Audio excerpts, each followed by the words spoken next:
जादुई तोता।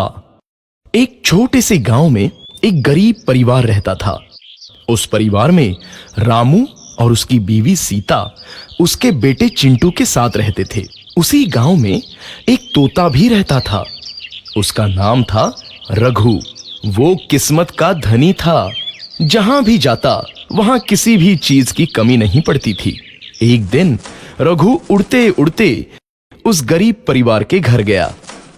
रघु सोचता है, अरे वाह, लगता है यहाँ आज बहुत अच्छा खाना मिलेगा। मैं पेट भर के खाऊंगा। वो एक कटोरी में रखे अमरूद देखता है। अरे वाह, अमरूद मुझे तो ये बहुत पसंद है। मैं तो इसे पेट भर के खाऊंगा। रघु तोता अमरूद खाने ही लगता है। तभी सीता रघु को अमरूद खाते देखती है तो गुस्सा हो जाती है और उसे वहां से भगा देती है। भाग यहाँ से, न जाने कहां से आ जाते हैं। मैं तो परेशान हो गई हूं इनसे।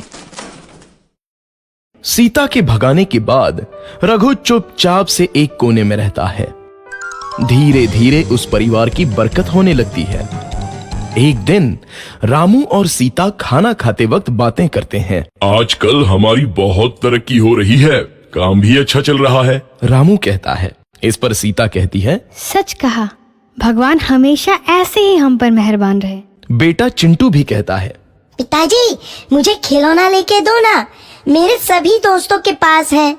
रामू कहता है, ठीक है, जरूर लाऊंगा।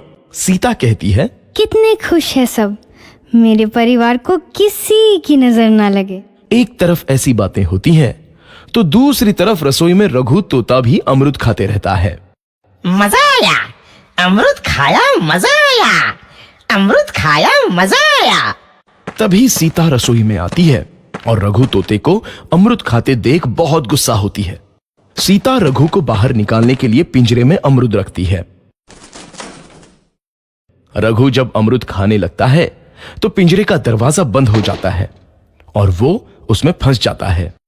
मुझे बाहर निकालो, मैं यहाँ फंस गया हूँ, मुझे बचाओ। अगले दिन सीता पिंजरा उठाकर बाहर दूर उस रघु को छोड़ देती है। रघु के जाते ही उनके घर आई बरकत धीरे धीरे कम हो जाती है। उन्हें बहुत घाटा होता है। सीता कहती है, ये क्या हो रहा है, अचानक इतना कैसे बदल गया? अभी तक तो सब कुछ अच्छा चल रहा था। रामू कहता है, लगता है भगवान हम पर रूठ गए हैं। चिंटू भी कहता है, लगता है अब मुझे खिलौने भी नहीं मिलेंगे। और वो रोने लगता है और बाहर चला जाता है। कुछ दिन बाद रघु तोता फिर से उस घर में आता है। वापस आया, मैं वापस आया, अब मैं जमकर अमरूद खाऊंगा। रघु सीधा रसोई घर में चला जाता है और अमरूद खाने लगता है। कुछ देर बाद सीता रसोई में आती है और रघु को देख कहती है, एक तो घर में पहले से इतनी दिक्कत चल रही है और ऊपर से ये तोता मुझे और परेशान कर रहा है। सीता रघु को वहां से भगा देती है। रघु उड़कर किसी कोने में छुप जाता है। कुछ दिन बाद धीरे धीरे उस घर की बरकत वापस आने लगती है। काम भी अच्छे से चलने लगता है। एक रात जब रघु तोता अमरूद खाने जाता है तो पिंजरे में फंस जाता है। ये लोग आखिर चाहते क्या हैं? एक तोते को शांति से अमरूद खाने क्यों नहीं देते? मैं कौन सा चोरी कर रहा हूँ? बस अमरूद ही तो खा रहा हूँ। तभी रामू वहां आता है और पिंजरे में रघु तोते को देख उसे बाहर छोड़ देता है। ये तोता भी कितना जिद्दी है, बार बार वापस आ जाता है। जैसे ही रामू रघु को छोड़ देता है, अगले दिन से फिर से उनके घर की बरकत जाने लगती है।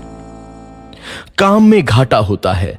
किसी को समझ नहीं आ रहा था कि ऐसा क्यों हो रहा है। रघु तोता घर आता है तो अचानक बरकत आती है और जब रघु तोता को बाहर निकालते हैं तो बरकत चली जाती है। एक दिन सीता रघु तोते के घर आने और बाहर जाने की स्थिति पर नजर रखती है।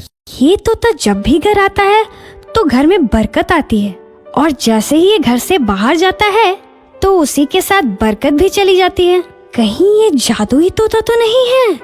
अगली बार जब ये तोता घर आएगा तो मैं इसे कहीं नहीं जाने दूंगी।